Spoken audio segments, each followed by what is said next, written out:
UMOCA hosting us, and I just want to say thanks to a few people. We have Julia Stepp with us here today, who is doing live captioning. There's also a QR code if you want to see that on your telephone, and we have assisted listening devices if you need them. See Andrew, I think, in the back for that. And then I want to recognize, besides one of our panelists, our City Council member Dan Dugan from District 6. Public Coffee for all the treats out there. What a nice surprise. Thanks to small businesses. So when y'all leave, I want to kind of point out in the hallway that the UMOCA as an organization started in the building that I work in, which is the Art Barn in Reservoir Park. We're free and open to the public with exhibitions, so I hope you'll check out that wall about our history and UMOCA's history. And the incredible legacy that we've had since the 30s in this community. Our mission is to promote, present, and support artists in the community, and that's what we do and have been doing since the 70s. And we're tucked within the Department of Economic Development in Salt Lake City. And what is so exciting to me about that is, like, sometimes when we're talking about economic development, we're talking about return on investment and increasing the tax base. But the fun part that we get to do in the arts, and the critical and important part, is we get to talk about the human investment and human capital. And we know that when people feel like they belong and they can understand their communities and they can communicate, that everybody thrives more. And that's what the arts do. They connect us, they're a lens for culture, they help build empathy, they're essential to democracy. And I think all of you are here because you know how critical the arts are in our community. So that feels like such an honor for the role that we get to play. And it shouldn't be understated, the economic impact on the arts in our communities and globally. In the United States in 2019, the GDP was 4.3% because of arts and culture. That's more than construction, travel and tourism, and agriculture. It's no small thing in our communities. It's really critical. And also, as we're thinking about development in communities, I want you all, of course, to recognize and think about the contributions that artists make to these communities. But I also want you to think about when we're engaging artists, like, how does the economy work in service to artists? This is a sector where we need to advocate for fair pay for artists. We need to really recognize them as an asset in our communities. And how do we serve artists as the really critical sector that they are in our communities? So that's a little bit to kind of think about as we're hearing all of our panelists. Now I'm going to introduce our moderator. This is Russell Roots. He is the director of film exhibition with the Utah Film Center, one of our favorite local nonprofits, and is responsible for delivering dynamic, inclusive, innovative, and professional film programming to Utah audiences. Additionally, they are the program manager of Utah Film Center's Black Culture program, Black, Bold, and Brilliant. That's an incredible program if you're not familiar with it. And Russell had a background in journalism, radio, media literacy, and has led administrative efforts on the boards of other arts organizations. They focus their studies on the intersections of marginalized groups in cinema and the rise of white nationalism and other intolerance in the United States. So thank you so much, Russell, for all you do in our community.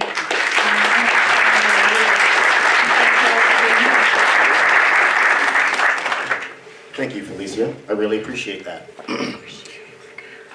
Bear with me, everyone. My voice is a little froggy. We just hosted a queer film festival this weekend, and it was lots of shouting and celebration. So, I'm here today, honored to be here, great pleasure. Let's begin. I'll start by introducing Salt Lake Mayor Erin Mendenhall. Erin Mendenhall is the 36th mayor of Salt Lake City.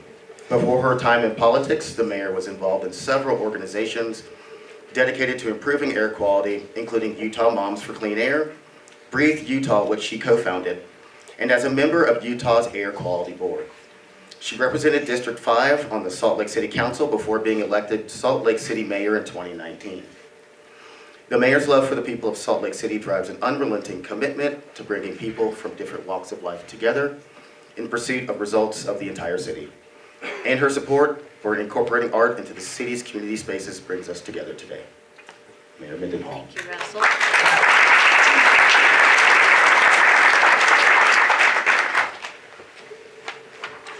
Up next, J. Stephen Price.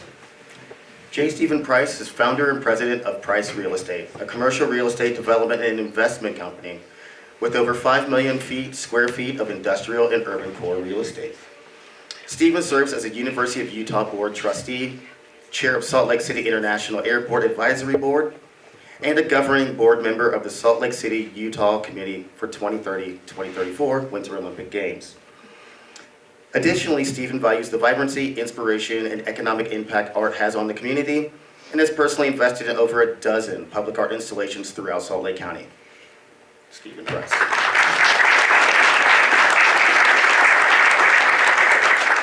All right. Salt Lake City Council Member Victoria Petro. I'm gonna get this. Thank you. Councilmember Victoria Petro represents District 1 on the Salt Lake City Council, where she currently serves as the council's chair. Councilmember Petro has an active voice for the diverse community in District 1 that is unique and rich in culture. Her passion for the arts is deeply rooted. She earned a bachelor's degree in music therapy in East Carolina University, studied musicology at Brandeis University, and earned a master's degree in international studies from North Carolina State University. She served as the executive director for Salty Cricket, a nonprofit dedicated to building community through music-based activities, and has served on the Historic Landmark Commission and the Utahns for Culture and Cultural Alliance boards. Councilmember Petro.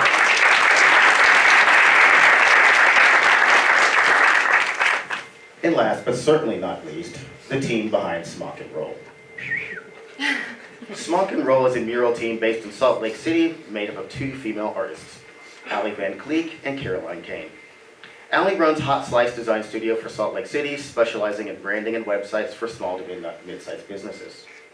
She brings a lot of her graphic design experience into the mural work by treating each mural as its own client, taking into consideration the audience, location, demographics, purpose, and more. Originally from New England, Caroline moved to Salt Lake City by way of Detroit, Michigan, where she studied human-centered design and tactical urbanism. Pretty cool. She has held numerous positions working within the community, building organizations and the arts.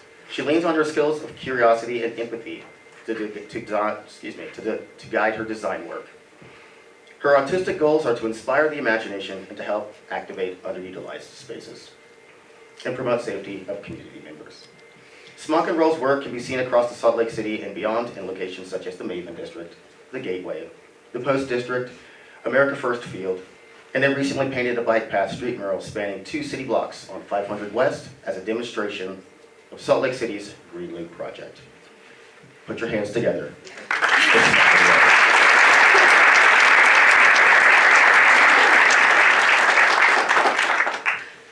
Okay, let's open it up. This is for the full panel. Tell us about a development project, one you've participated in or have encountered in the world that you think demonstrates how creative industries can elevate a growing city. Sure, okay. Okay, I'm Caroline. So I moved here from Detroit, Michigan, and there I worked a lot and studied tactical urbanism and the way that art and installations can impact local communities and provide like traffic ways that, sorry, I'm so nervous right now. I was like, I teach dance and it's like not scary for me to talk to a whole group, but with a microphone for some reason it's so scary. But just the way that arts can like promote traffic, foot traffic, pedestrian traffic, bike traffic, but also make spaces safer. These things like have real impact on safety and commerce and things like that of local neighborhoods, and it's just interesting to see it come to Salt Lake more. I think it's great to see Salt Lake, you know, kind of honor the importance of art in public spaces. So, yeah, speaking more on the Green Loop project that we worked on recently, the purpose of that was to kind of demonstrate how we could better utilize maybe unused space in the city, especially as we're developing so much so quickly. We're gonna run out of space soon. So thinking ahead of creative ways that we can create space that is multi-use and also prioritizing the people here, which is the point of development. The Green Loop project was a good way to show how we can prioritize travel without a car. And the purpose of art there was to draw attention to it and make it a more enjoyable experience for people who were using the Green Loop. And so we created that protected bike path with artwork to kind of, again, call attention to the new traffic pattern, but also show how we can utilize underused space and make it more beautiful with art.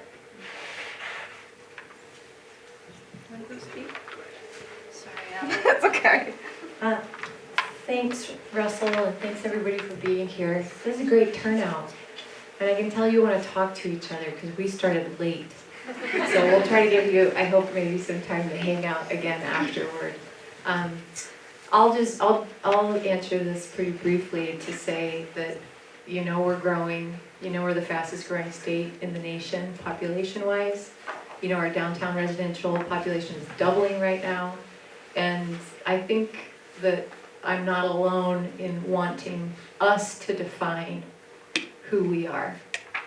Not just the big projects, the big companies, the big teams, the big Olympics coming. I want us to define Salt Lake City. And the growth that we're experiencing is really to our advantage if we involve ourselves in it and we insist that Salt Lakers lead in the conversation. Art is a key way that we do that, and we'll talk more. Thanks. Yeah, I want to thank everyone for being here. This is a tremendous example of the interest in art in our city and art in our state. You know, art in the public domain is the ultimate expression of the condition of society, and what that means is today in Ukraine and Gaza, you're not thinking about art. Artists today are being oppressed in Russia and China, for example. But if you think about just two projects that really were an example of what art can do, when the Berlin Wall was torn down, almost a mile of wall was taken. It's called the East Gallery. And probably the most famous mural in the world is the kiss, is the fraternal kiss. Also, 15 years ago, the most dangerous place in the world for sure was Medellin. So it was a place called Comuna 13 where Pablo Escobar lived. Today, 5 million people visit Comuna 13, these murals on walls, and the state has installed stairs and escalators. It's 1,300 feet of escalators and stairs, and as many people go to see the mural art at Comuna 13 as they come to our national parks in the south, our 5 national parks. So art is really vital in the public domain because it's an expression of how we're doing. Since I come from a non-visual tradition, I'm going to take a little bit of different tack, and those of you who know me from Salty Cricket are going to say this is totally nepotistic. I kind of riffing off of what the mayor was saying, not only are we creating the city that we want, we are giving future artists and contributors to the economy the opportunities they deserve or not. And so I love places like LA, where the LA Phil has created a vibrant El Sistema program, which allows kids, when the symphony visits them, to say, I belong on that stage, and gives them a viable path forward. I was just learning about the Pass the Brush program here from our muralists. So as we're building out, I think it's not only the installations and the things that you visit and the places that you take your picture and tag on Instagram, it's the infrastructure that we're building so that it's not the same people sitting in the same places in the same rooms talking about the same traditions. It's a reflection of the actual transcendent human experience. And for us in Salt Lake City, it should be about our unique Utah experience as well. Thank you all. Mayor Mendenhall and Councilmember Petro, what role does local government play in the healthy development of a rapidly growing city? And where does art get involved in this vision? May I still last? You want to go first, Victoria? Whatever you want. If you're ready, you go. Okay. A lot of roles. Felicia said that the Salt Lake Arts Council's been doing it since the 70s. It's really like since the 1870s, nearly. We have the first state-funded public art institution in the nation in the Salt Lake City Arts Council. The state of Utah Arts The Council. state of Utah, whatever. We're all The city's older than the state. That's right. Look, It was was in the city. Can I just acknowledge the elephant in the room and the donkey? That this is a weird time right now. I don't know how you guys are feeling, but we're a week out from a weird moment. It could be anything. So I just want to thank us for coming together in this more beautiful way. And if we need to come back together in 8 days, art will help us. No matter what happens, art is going to help us. The city has a lot of roles. One of them is creating funding for artists through grants, and we do a lot of that. We were the first city in the state of Utah to increase from 1% for the arts to 1.5% for the arts. And we did that several years ago now. We operate some spaces for artists to exhibit, but mostly it's about money, and then it's about public art also. I live near the Whale, and I can say that to all of you. You know what that means. You know what neighborhood I live in. We just funded 2 more big-ass art pieces. And they may or may not have anything to do with whales or brine shrimp, but you will probably respond to some of the RFP out there, but 2 more big ones on the west side happening. Without public investment, this kind of investment doesn't happen. This experience of expression doesn't happen. Nick Norris is here from Salt Lake City Planning, Zoning, what we expect in RFPs when we put property out there on the line. When we fund affordable housing, we include things like public art requirements in the developments that would happen. So I could go on forever, but that's a blurb of what the city does. So I'm hoping one of those west side is a whale tail. Not only would it be symmetry, No, the but west side does not get the ass of we the could whale. tell everyone to kiss our tail though. I think there's some really obvious things, right? Like, there's never enough funding. So anytime a governmental agency can step in, and I will give the mayor credit, even when we were in the thick of the NHL negotiations and we were trying to find, get some juice out of the driest lemon I've ever seen. I was like, maybe we just say we concede on public art and we go and we draw the private funding for it because this is gonna. And she was like, no, it stays in. So having policymakers who push for it in. So she raised my head even when I was lower. But I think there's other things in addition to the funding. Creating a culture that values it and centers it, that says if you're coming in, what are you going to do to make this not just a functional attribute of our city, but also a form-rich, something that, I get that you're giving us where we can live. I want us to have a place where we want to live, and we all know how the arts contribute to that.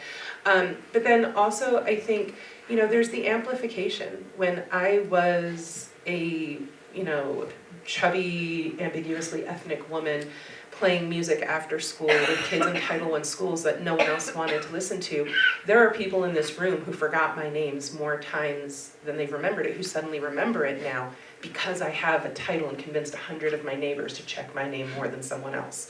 So the amplification and the intentionality of saying, these are the people in the community who are enhancing the function through form-based enrichment, who are worth the investment, who might on paper not pencil traditionally because they come from communities that haven't been invested in, or because the ROI in arts sometimes isn't dollar and cents. Having a government who's acquainted and intimately understands the art scene and has an intentionality about nurturing it, diversifying it, and keeping it moving.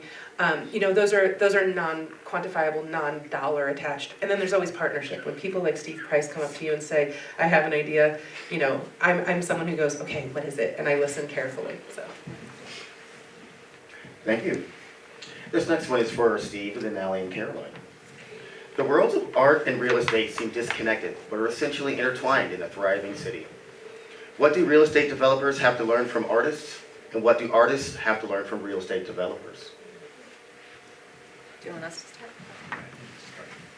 Okay, well, so I think one of the purposes of art is to tell a story. And with how much development we're seeing so quickly, it's really important to consider the communities that are existing currently before the revitalization, to make sure that we walk, it's a fine line between gentrification and revitalization. And one of the ways to try to keep the pendulum more on the side of uplifting and revitalization is through art. And what I mean by that is, working with artists from that community to integrate yourself into their culture that is already there and how you can better that, as opposed to simply replacing it with what your vision for revitalization is. I think that art can tell the story and keep the focus of development heart-centered and people-centered. And the point of development is to offer places for people to exist. So development without art really isn't hitting the nail on the head. And so, you know, together I think we can do a really good job of spending enough time in the communities that we're looking to revitalize and uplift, and getting their feedback on what they want to see in order to make them excited, like Victoria mentioned earlier, to be a part of that and to not just feel like they're being replaced, but to feel like it is truly the next rendition of that space.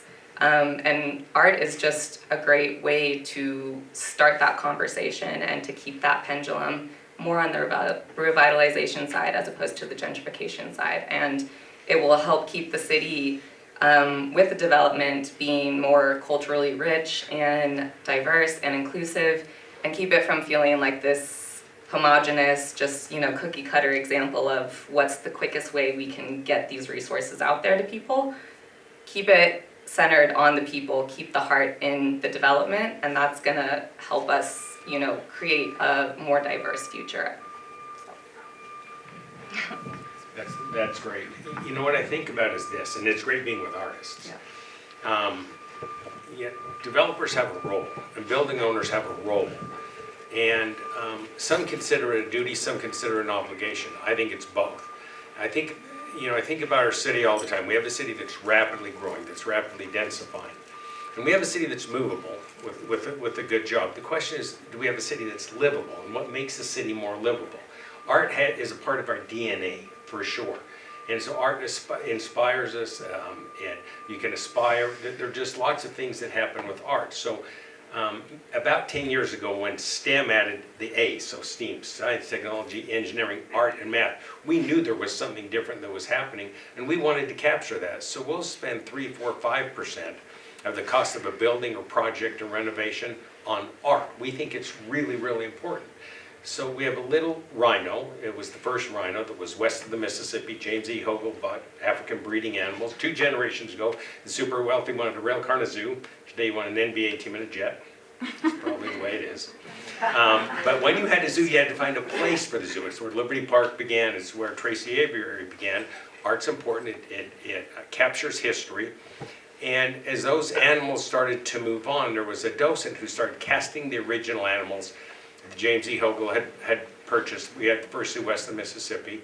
And we placed this rhino that the artist had. She was 92 in her artist collection, the artist proof, on South Temple. And every day, sometimes hourly, someone stops by and takes a picture of this rhino.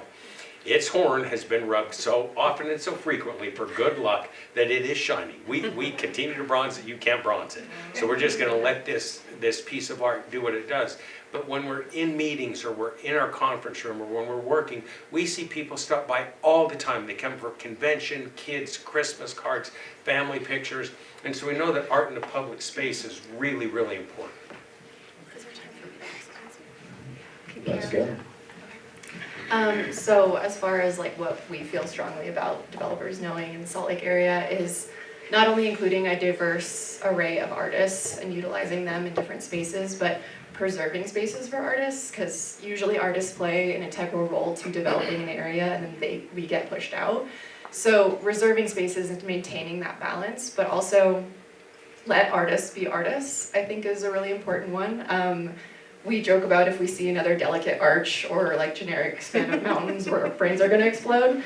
So sometimes it won't make sense to you in the moment what an artist wants to do with that canvas, but it might really resonate with the people you're not connecting with, or it might just be some cool weird thing they wanted to do, and you get the whale or something like that, which the whale has become such an iconic, like, it has a cult dedicated to it, you know, like there's it's so funny the merch that you can find and like the jokes and the way it unified people in the neighborhood and the whole city. And that's not anything, at least I could have predicted, that like a whale would do. So just let artists be artists and see what you get out of it. Thank you. Really appreciate that. I'm going to open this one to the full panel. What do you think Salt Lake City is doing well in weaving cultural industries into city planning and development? And where do you think you can improve? If you've got a mic, can you repeat that actually? Sure.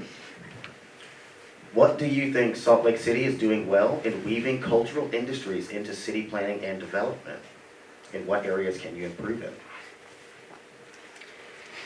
So I'm not the planning nerd. Darren Mono has to be here for us to speak about that effectively from a council position. But in terms of the development, Utah actually has a really rich history. I read that at one point. I don't know if this still is true. Vicki could correct me. We were the highest per capita for piano ownership in the nation. We still are. So there's a rich tradition, and so I think we're doing good things about making sure that arts are available. We have Bad Dog Arts doing visual arts. You've got the Beverly Taylor Sorensen with the goal of getting it in every school, multidisciplinary things, interdisciplinary. So I think we're doing a really good job of maintaining the conceptual value. We are not maintaining the actual value. There is no artist that I know of whose creativity subsidizes their mortgage or their rent or their health insurance. And so just because someone goes into a creative industry does not mean they're exempt from anything. So finding either real dollars to subsidize them or finding ways to help them, like going and talking to insurance brokers about a special creatives brand of health insurance or something like that, is going to be necessary to sustain them. And I'm always going to beat the drum on diversification. You get only delicate arches when you have the same voices telling the same story. But when you welcome in, I've always said that we know what it sounds like for dead white German guys to lose their kids. We have Mahler who taught us Kindertotenlieder, and we know what their grief is like. But when we saw moms at the border having their kids ripped from their arms, we didn't know what to do with it because we've not given musical training and opportunity and large-scale stages to those mothers. So how do we recognize their cries when the only ones we're conditioned to hear and emote to and pay $75 a ticket to hear are those who come from Western traditions? And so if we want to be the cosmopolitan city that we're called to be, that we're growing into, the diversification of our artistry is absolutely compulsory, not optional. I would just double down on what I said in the last question. No more mountains. Yeah, no more. Well, I just feel like, yeah, for sure, like Utah is this geographically gorgeous state, and there's so many iconic parts of it, but that's not necessarily specific to Salt Lake City.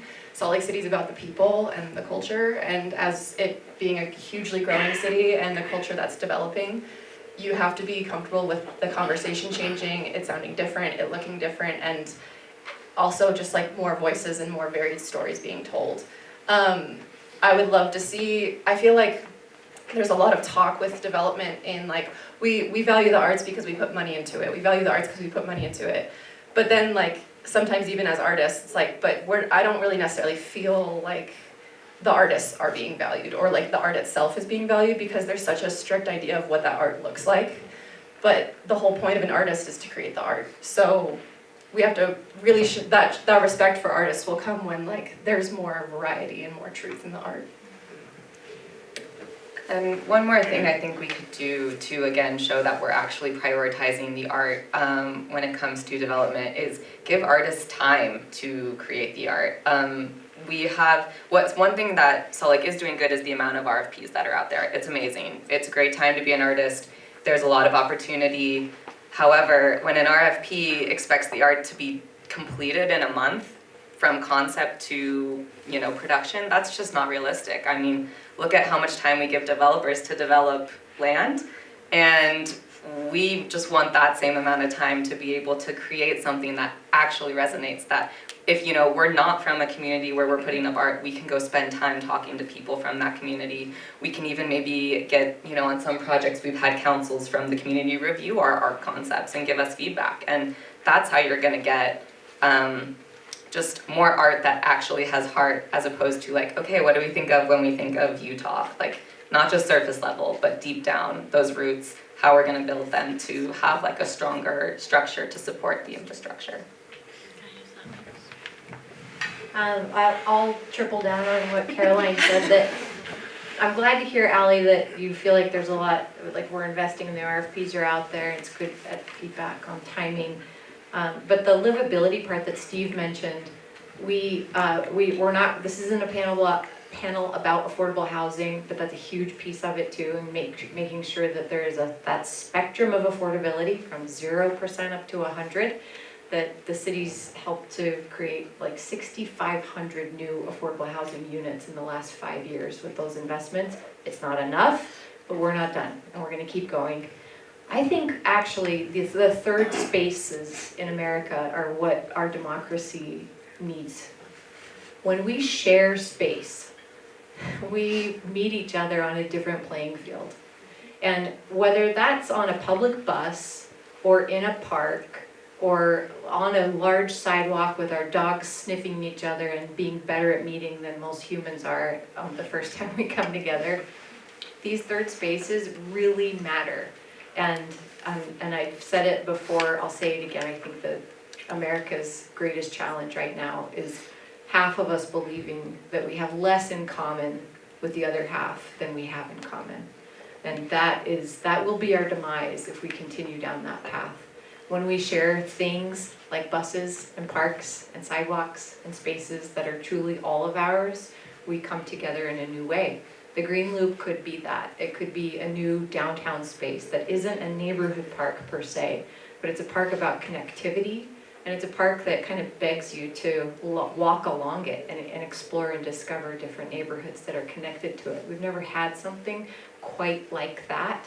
The Jordan River could have been that, and I hope it will become that. But this is one that cuts through the economic center, and Ally's already talked about what we've experimented with, and I think that could be one of the, I think it could honestly be the feature of Salt Lake City in our future. This is a really good question, and we are an example of why art's important, because we say art's important. Everyone in this room says art's important.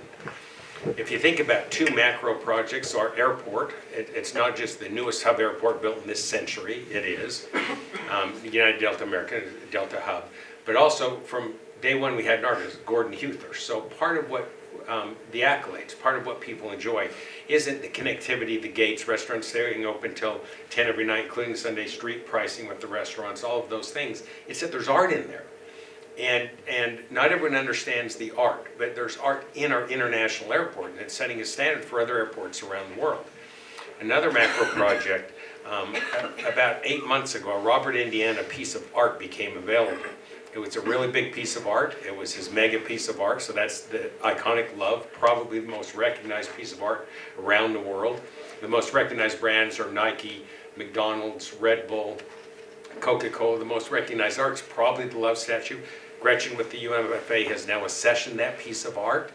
When that became available, and there are only 8 of these, so 12 feet deep, 12 feet wide, 12 feet deep, 12 feet tall, 12 feet wide, 6 feet deep.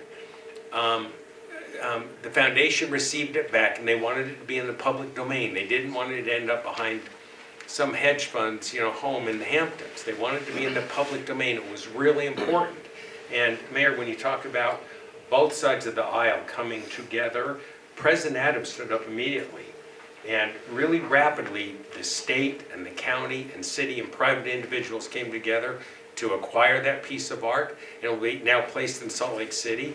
There were 30,000 unique pictures taken in front of that piece of art per day when it was on 56th and 6th in New York for over 30 years. That's 30,000 a day. And so it was rehabilitated and now has a home here in Salt Lake City. And that's why art matters. Micro, we're not getting right. The state DFCM has a limit of 150,000 in any building they build. That's a problem. 150,000 for a building doesn't go far enough for a state-funded building to buy the kind of art that we need, to acquire and accession the kind of art that we need. And so what we're getting right is all of us. We're in the room saying this is important. What we haven't got right, that was actually reduced in this last legislative session. And it grades down from there. And so we need to really increase that. Thank you, Steve. I just want to make sure you threw a term out there, DFCM. Does everyone understand what that is? Oh, yeah, sorry. Okay. Sorry. What is it? Yes. So it's the Department of Facility Management, the state that builds buildings. So for example, if a new building's built at the University of Utah, the state oversees it. Some of the funding comes through a county health building oftentimes, The prison, the prison. all Yeah, of it. so state buildings. But a limit of 150 for, gosh, a 30, 40, 50, 100, $200 million building is just too small. And time. Yeah. Artists, sometimes you have to respond to that request for inquiry, that RFP, sometimes within 30 days, and you may have 90 to get it done. We're weirdos. We need time to be weird. Like, we need time to just be and see what comes up. Fair. I feel like that kind of answers the next question, but I'm still going to ask it. So for the Smock and Roll team, please tell us about how you approach collaboration as an artistic team. And what do you see as the hallmarks of successful collaboration with a client?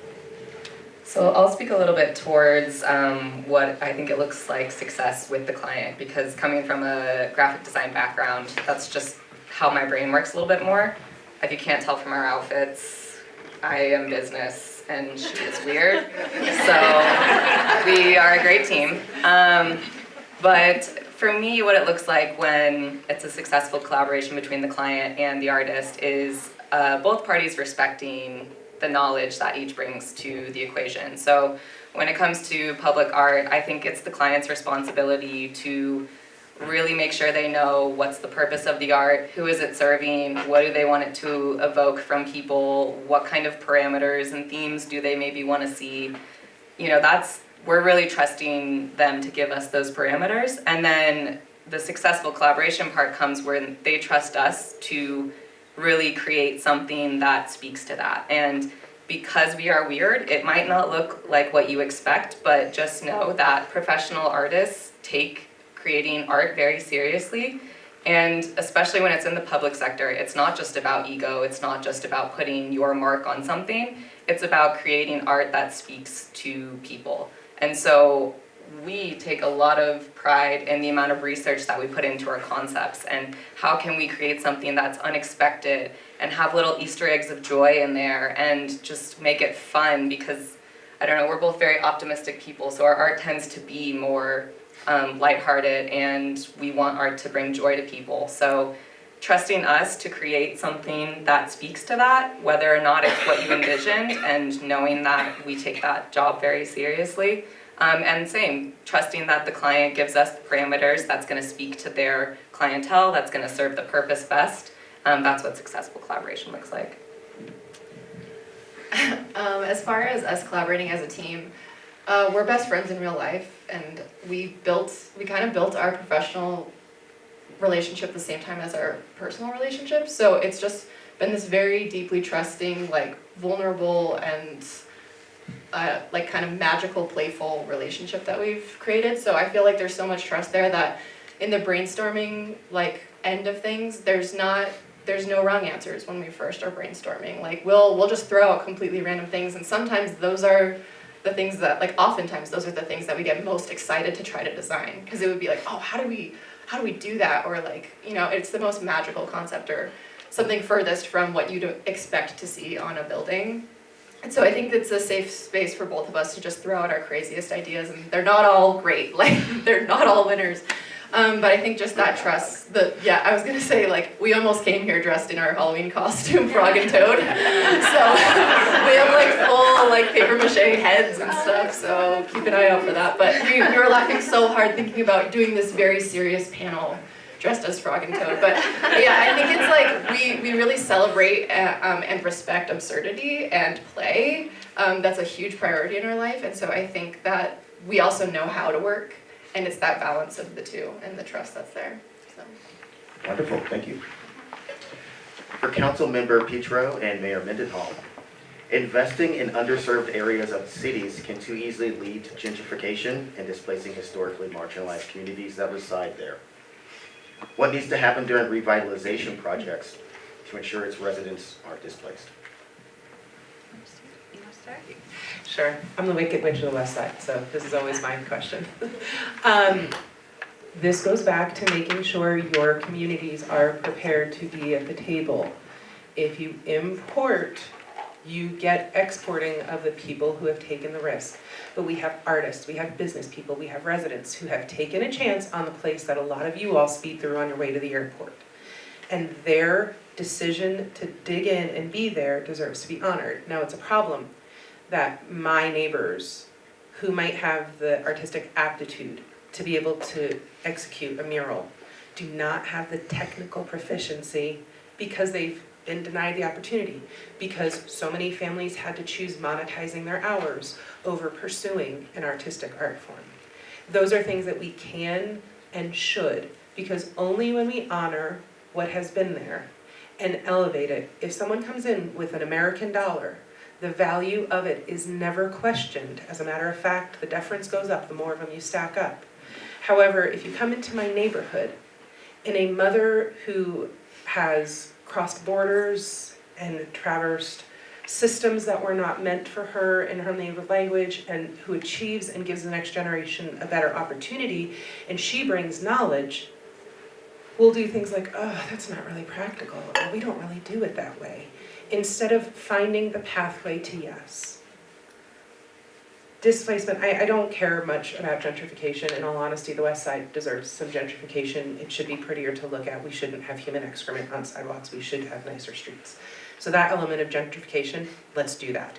It's the displacement that is problematic. And if you want people to stay, you have to not just make it possible for them to stay, which means looking out for their businesses, their interests, making sure that their elements of livability still are there, but you have to make them welcome. You have to value what they bring to the table. And since we're talking about artists and valuing things in non-traditional, non-monetary ways anyway, let's go ahead and extend that to the cultural relevance of the people in those communities. I'll bring up 2 points. One is that the city took 2 years during the pandemic to create the Thriving in Place plan with our community members. It was the most community-driven master plan the city's ever done. It took 2 years partially because we did it through the pandemic. We didn't give up and put it aside. We took our time. And it's real now. It's on the street. There is a tenant navigation person full-time in City Hall who, if you're a resident who is a renter, which most of us are in Salt Lake City, 51% of Salt Lakers are renters, and you are getting rising rent costs that you can't afford, you're looking at an eviction notice, you know that your property is going to be redeveloped and you're questioning where that leaves you, Salt Lake City now can help you navigate what's really a diaspora of resources across the state and federal and local. And we are there to help. Tomorrow we have some more announcements coming out about Thriving in Place and how it's actually being implemented. But it came from the community. It's not just about creating affordability all across the city, not just on the west side, but it's also about helping people to relocate in the community if they want to stay in the community and they have to move. We can help people do that better, and Salt Lake City's doing that. Second, I'm going to point out the ballpark neighborhood. And Steve is a major visionary of the neighborhood and an investor in the neighborhood. We can talk about that some more. But that is a redevelopment project that's being driven by the community. The community shaped all of the guideposts and the vision, the values of what we want to see there. And now we're doing a human-centered development approach, which the city traditionally hasn't done before. And come December, the city council, as the RDA board, is going to be presented with some specific development concepts. And we'll be executing some contracts in the coming 12 to 18 months to make that happen.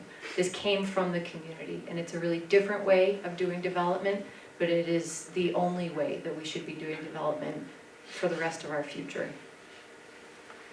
Thank you. For Steve and Allie and Caroline, how can artists, creatives, cultural organizations get connected to future projects? If an artist hasn't worked with developers in the past, how do they get a foot in the door? I'll tell you what I think you're saying. The business of art, the art of business. Pretty much. It is. Yeah. That's what that is. And, you know, at the University of Utah, with every art class, we should have a business class. And we really need to make sure that artists understand business and business understands artists. And it's not just art on a building. There's a developer, Kathia. You've developed a lot of buildings in the city. You could have torn those down. They could have been multifamily projects, but the amount of architecture, which is art, that you put in those buildings to help preserve those buildings adds to the DNA of our city. And so I don't want to forget and not mention you because of what you've done. And there's tremendous risk in everything you do. And you make our city more livable, for sure. But what we're talking about is the art of business and the business of art. And we need to have a diligence and we need to have a tenacity, saying that art's really important in our community and we can never give up. And if we hang on to that, Mayor, with the kind of programs and projects that you're talking about, with your staff and others, and if we say as a community it's really, really, really important, then we will get there. Just having conversations like this say that it's really important. And when you talk about this, the new project Thrive, it's really important saying that art has to be a part of what we're doing, and artists need to thrive. And displacement's really difficult. I understand that. And part of it is just what happens when cities grow. So if we're one of the 17 or 18 aspirational cities growing, mid-sized cities, tier 3, tier 2s in America, we've got to make sure we get art right. And we've got to make sure that art happens in the public domain and the private domain. Yeah, so kind of going a little bit off of what Victoria said about artists who have not worked on large scales before or worked with developers. I think one example of an organization that's doing something cool is like the South Salt Lake Mural Fest. And they reserve certain walls for people who are first-time muralists. And also they team up people who want to get into muraling with people who are muraling. So providing other types of resources like this that remove, maybe someone doesn't know how to put together a portfolio or a proposal, but they're an amazing artist. And also putting people on panels that make decisions about what art goes where, that can trust that if you see an artist creating art in one media and they want to get into muraling, they're going to find a way to do it. The Salt Lake art scene is a really amazing collaborative art scene. It's very different. I came from St. Louis. It's different than there.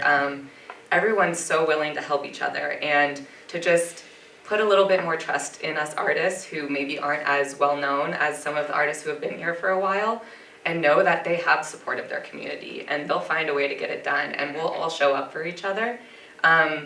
In terms of artists specifically looking to get into it, go to your city council meetings, go to development places. I know it feels weird being in these business worlds when we are these kind of quirky creatives, but if we don't start showing up, then we're not going to be given the thought. And so, get your group together and go to these meetings with people that you're comfortable with, and then start talking to people. And, making those connections face to face is truly the best way. And then that also removes that barrier of technology or being, technologically affluent, and navigating some of the more difficult aspects or barriers that come from connecting art and business.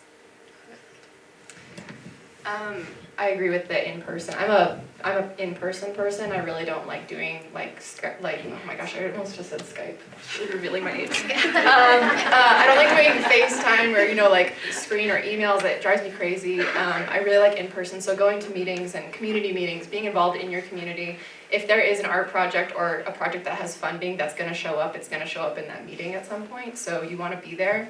But I'll also say, on the developer side, I have to give a shout out to Tessa from Maven District. I feel like she is such a clear example of someone who truly prioritizes art, because everywhere she can put art, she has. And I was lucky enough to be hired as a project manager and artist liaison for an alleyway last year where we prioritized BIPOC, femme, queer artists who are also first-time muralists. So I got to show them all how to mural. And that was such a great opportunity to connect with different artists and see them light up and connect dots and see their art on that scale for the first time, but also give them a very strong portfolio piece that if they want to move forward, not only do they have the hands-on experience, but they have something to show people that's proof of concept of I can get this onto the wall. So being brave and if you don't have total confidence in a first-time artist, maybe find a local artist who is experienced and have the funding to pay both to do their work and help help the mentorship of that. Can I add something? Okay, yes, shout out to Tessa Arneson, Kathia Dang, Missy Grice, Sheridan Mordew. 9th South is going off because women are investing and women are shaping what the 9 line looks like, and women are putting art on the walls. So I'm so glad you brought up Tessa. I want to give another shout out to the Downtown Alliance because they're sort of like a social third space of the development community and the public employees, where we come together sometimes, and Steve always prioritizes coming on the city exploration trip, which we went to San Diego last month. Kathia was there, and we explore how not just like cities grow and development happens, but really how does the art and the community happen with integrity. So hang out with the Downtown Alliance too. I want to say to the artists, show up to Downtown Alliance events, because I think, yeah, Steve would echo that. But I have a question. Is there a bar that you all hang out at that you like, where the bumpability happens? And if there isn't, I think you guys should define an event, some space, not necessarily a highly produced event, but you guys should show up together somewhere so developers who aren't as awesomely invested in art yet as Steve is can meet these folks. That's a great idea. Is there a bar? Our downtown chamber did just do that, so shout out to Dee and the Blocks. Yeah, it's a great idea. You already did it? Well, not, we were almost at a bar, but course, they Brittany brought did. the groups together, it was great, but I So it's wanna beer know in the if there's a street. bar too. Can I respond to that at all? Yeah. I just want to say, like, I think it is this meeting in the middle as well of like, I feel like a lot, this ties back to the like, you say you value art, but because you put money into it, but like, are you just putting it in because that's the quota or to meet the quota or whatever? But it's the same with kind of meeting your artists, is like, are you going to the local arts events just for the fun of going to the local arts events? Because that's where you're going to meet artists. And like, I mean, even like the dingy, grubby, like, you know, like not sketchy, but weird stuff where like, you know, maybe you're not gonna go home with like a $12,000 painting, but maybe you meet like a really cool artist with a totally unique style.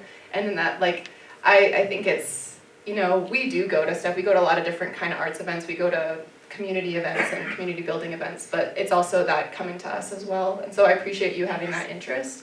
But yeah, it's not like there's one local hangout where we're all just like waiting for you to find us. We lift up a rock Yeah, and we scatter. yeah. But I think you can spot us. Like, but yeah, I think that having that genuine interest in just the creative side of things, that's like, maybe it's not always literally a gallery event or an art event, and it can be challenging to get into those kind of more underground like art events that happen, but I know that Feist Gallery has like part of an art stroll and a gallery show like all the time, and there's incredible artists there all the time that I haven't necessarily seen mural, and it's not necessarily that all of them want to mural, but I would love, as an artist, I would love to see a lot of those styles represented on a larger scale.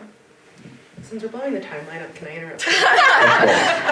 As someone who has existed now on both sides of this equation, can I tell you how lovely it is to sit in a room with all of you and dream of a world where like we get to give this much time and attention to art.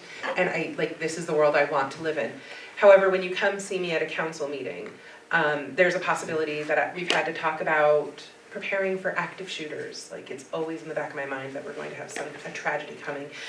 We've had to talk about how to pave over roads with a road bond ending and without increasing your property taxes. You know, we have to talk about the next time the state's going to preempt us and if we're actually going to be able to offer protections to vulnerable populations. The things that we deal with are very, very heavy. And if we're on Maslow's hierarchy of needs, I spend a large portion of my life in the base of that pyramid, trying to make sure that those needs are taken care of. In no way does that mitigate the value of what you offer, but as you're coming to talk to me in that moment, I'm probably not going to be real whimsical with you. I'm probably not going to have the opportunity to, when we were negotiating, the reason I got to a place where I said maybe public art is what we put on the chopping block is because affordable housing was the other thing that I couldn't let go of, and I live next door to people who can't afford their housing anymore, and their children are not going to go to school with my kids and are going to end up off the Wasatch Front, and they're going to have economic and generational impacts if we don't find them housing. So as you are approaching, and this is really for artists who want to make the case, it's not that you're not valuable, and it's not that I don't want to enjoy this space and engage with you and dream of the world where our city is stable enough that this is where we live.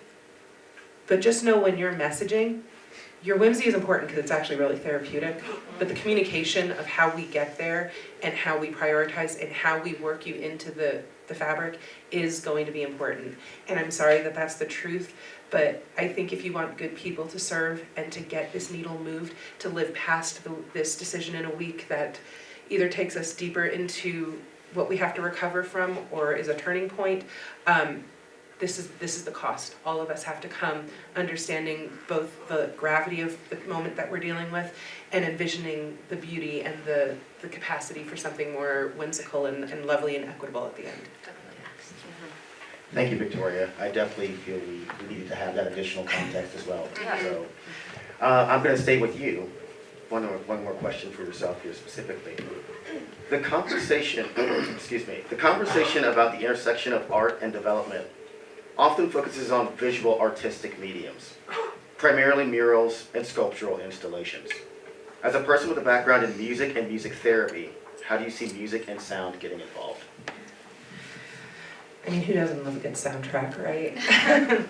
I mean, I think this sounds, I think auditory stimulation for me is incredibly important. I have a friend who did his doctoral thesis on the sound of faith and talked about what the imam calling people to worship is, what the church bells are. It's one of the reasons I love that our bell tower still chimes out every 15 minutes. I think the auditory cues are as important. For me, it's about building an infrastructure. I have to tell you, I was really disappointed in so many of the ways the conversations around Abrovnell Hall went down when it became about a place that, by the way, is inherently never going to be ADA accessible unless we interrupt those acoustics. When we had the opportunity to prove to our community that music is for you, Bach is for the kids whose families immigrated here from Central America because he's a transcendent human experience. The only problem with it is that we only know what the transcendent human experience is from Western canonized classical music. If we diversify that in the future, I'm A-okay with all of it. And so for me, what the place of music is to actually live up to what it is. We all love to say music is for everyone. If you have ever attempted to practice music in any serious way, whether it's a popular art form or a classical art form, you know there's a barrier every 20 seconds. And it's not a speed bump. Typically, it's a $5,000 instrument. It's a lesson that requires transportation, time, money, knowledge of how to get to those. So for me, the role of music is to be that universal inviter, to be that narration to the experiences of your life, to express the ineffable human experience in auditory form and invite people. Visual art invites you into an experience, but music invites you into a moment. So when the mayor talks about sharing space, music is uniquely suited to invite you into that moment. And so making sure that the invitation is universally expressed, universally understood, and open to all, it's completely abstract. I gave not one, that's how you know I'm actually from arts, friends, okay? But that for me is what it is. Thank you. And I certainly feel that way as a practitioner of the cinematic arts. It's a very esoteric thing. So this is the last question for the full panel. What does success in this art and development collaboration look like? How will we know when we're doing this correctly and consistently? You got the mic.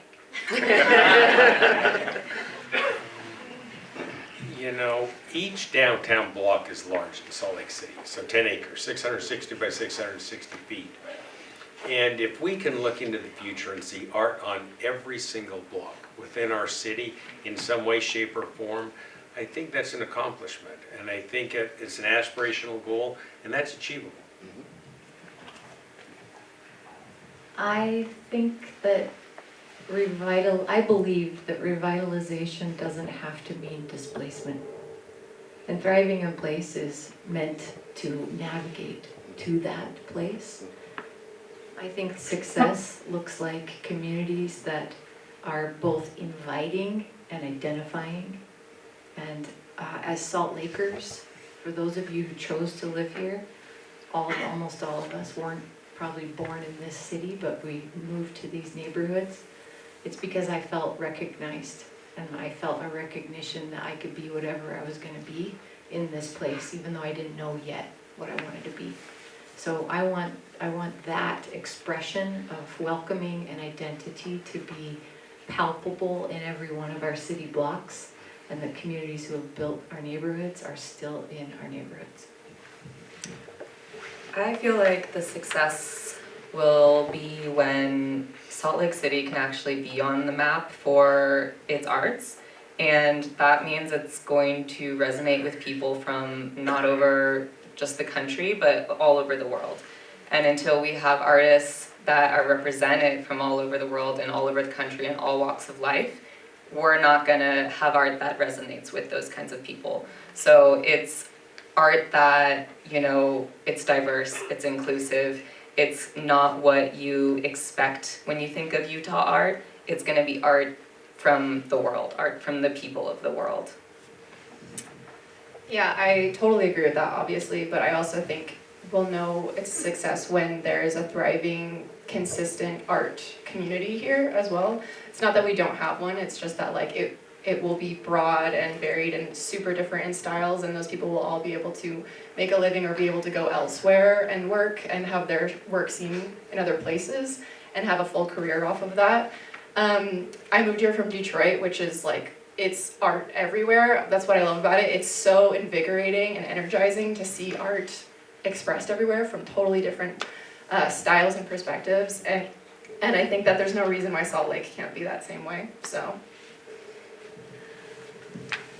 I think some of the indicators I would look for is that not only are the artists who are here able to maintain a basic quality of life. We all know that we're like a little bit bohemian, so you know none of us are looking for like the 5,000 square foot, but you know our little bohemian communes are doing okay. You know that the artists are able to maintain the base quality of life that they need. That you know, getting an ear infection doesn't cause bankruptcy. Those sorts of things, and that other artists are choosing here. For me, knowing isn't a state, it's a process. So when I moved here, I was super excited to see the art space housing, and I was like, ooh, at the time I was married to a composer, and I was like, and we're AMI qualified, let's go live there. To my knowledge, we haven't really increased artist housing since that, and I've been here now 11 years, going on 12. So we could have known back then as a great metric, but if we don't continue to know what's needed and be responsive. So for me, especially if I retain a position as a policymaker or someone of influence, I would like to see us maintain some sort of set of metrics that are very dry, very concrete, not conceptual at all, that help us understand if our arts community is healthy and how we can be more responsive to maintain it. Thank you all. Can I get a round of applause for our panel?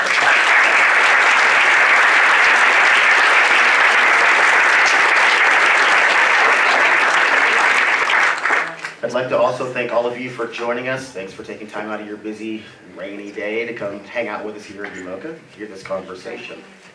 I want to thank our live captioning provider, Julia Stepp.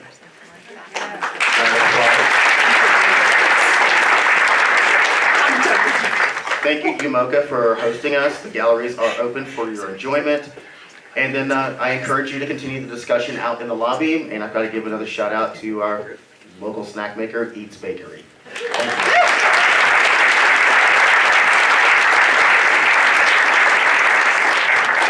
And a round of applause for Russell. Yeah.